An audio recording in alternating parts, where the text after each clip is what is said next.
Okay, let's be real. Have you ever found yourself getting super annoyed at your mum, or someone else for that matter, for no reason? Like she literally just asked you, are you okay? And suddenly you're rolling your eyes, sighing like you ran a marathon at top speed and giving her those, one-word answers. And then, of course, the guilt hits. Because deep down you love her. You don't want to hurt her. You don't want to push her away. But sometimes it just happens. So if you've ever felt this weird mix of I love you, but please stop talking to me, guess what? You're not broken, you're not alone, and you're definitely not a failure. And you're not a bad daughter. And today we're going to talk about why this happens and how to stop feeling guilty for needing that space. So welcome. Welcome to Girl, You've Got This, the podcast made for girls aged 9 to 25, just like you, figuring out, life's ups, downs, and everything else in between. I'm Rach Friedley and I'm here to help you feel seen, heard, and totally in your power. So let's dive in. So why do you get so annoyed at people you love? Well, I'm so glad you asked. So let's break this down. Have you ever snapped at your mum when she was just trying to help you? Felt irritated by those simple questions like, how was your day? At the end of your day when you come in from school, college or work? Wanted to talk to her, but then the second she asked you, you just shut down and went numb? Or felt guilty after pushing her away, but didn't know how to fix it? It's confusing, right? How can you love someone so much and still feel like you need to get away from them? The why. So what's going on in your brain, body and heart? So let's get into the science. And before you go, oh God, no, please, no, Rachel, I don't get the science. Bear with me. I'm making this simple because the simpler I make it, the more you understand it. So your brain is constantly scanning for safety, not just physical safety, but emotional safety too. So when you're feeling stressed, overwhelmed, or just emotionally drained, your brain automatically wants to protect you.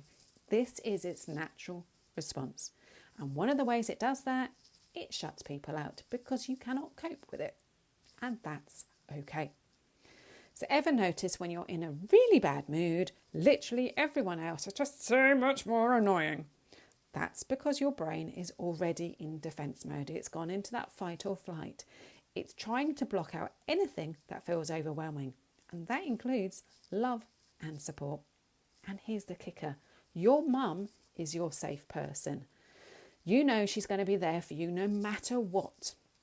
So when you're overloaded, your brain assumes it's safe, in inverted commas, to let out your frustration on her, even though you don't actually mean to.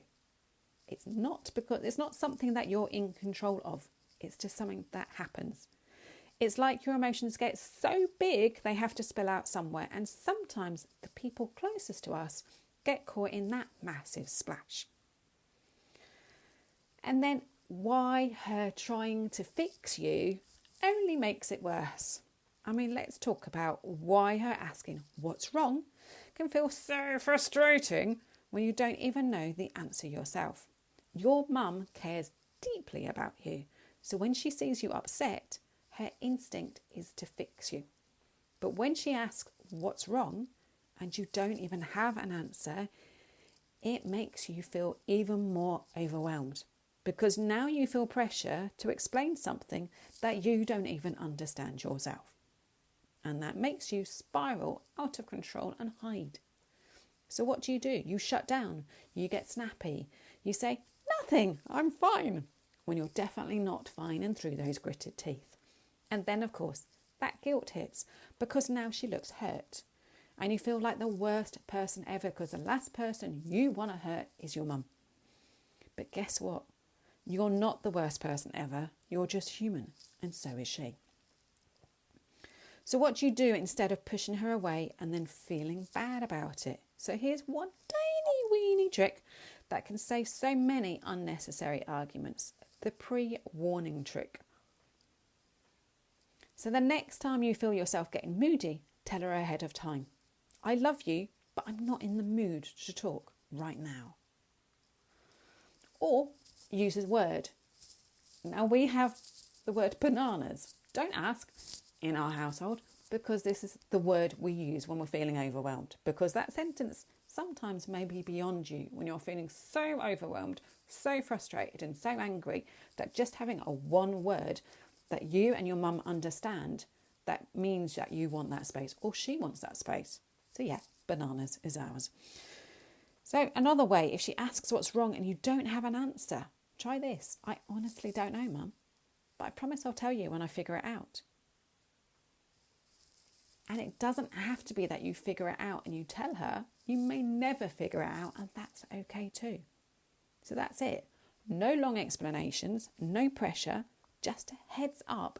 It's not about her. It's about where your head is at. This one tiny weeny change can stop so many unnecessary fights before they even start. So whether it's using a word like bananas, don't ask, or whether it's using a sentence, it's okay. Just giving her those words allows her to recognise that you have your boundaries in place and you want space for yourself, and that's okay. And then she understands, because she can put her boundaries in place as well. It stops that overwhelm. It stops that escalation of behaviours. It stops that when it becomes about her feeling hurt by what you've said to her, even though you didn't mean it. It then means that you are feeling seen. You are feeling heard for what's going on for you right now. And that is massive, because that is just putting that safe zone back into your body. It makes you feel calm and it makes you feel connected to yourself. So if you've ever been feeling like a terrible daughter for pushing your mum away, just breathe. You are not terrible. You're not failing at love just because you need that space sometimes. We're not meant to be with each other 24/7, despite what people may say. You're allowed your space for yourself to do the things that you love to do. Your mum's allowed that space too. So let's recognise those boundaries and put these in place now before the behaviours escalate. So if this episode hit home for you, check out my new Glow group, which is an 8-week program where we talk about emotions, relationships, and how to feel more in control of your feelings without that guilt. You don't have to figure this out alone. So thanks. Thank you for tuning in to Girl, You've Got This. If today's episode spoke to you, share it with a friend who might need to hear it too. Leave a review, follow the podcast, and remember, let's be proactive, not reactive. You are allowed to love people and still need the space. You are learning, you are growing and figuring things out, and that's enough. You've got this. So until next week, take care. See ya. Bye-bye.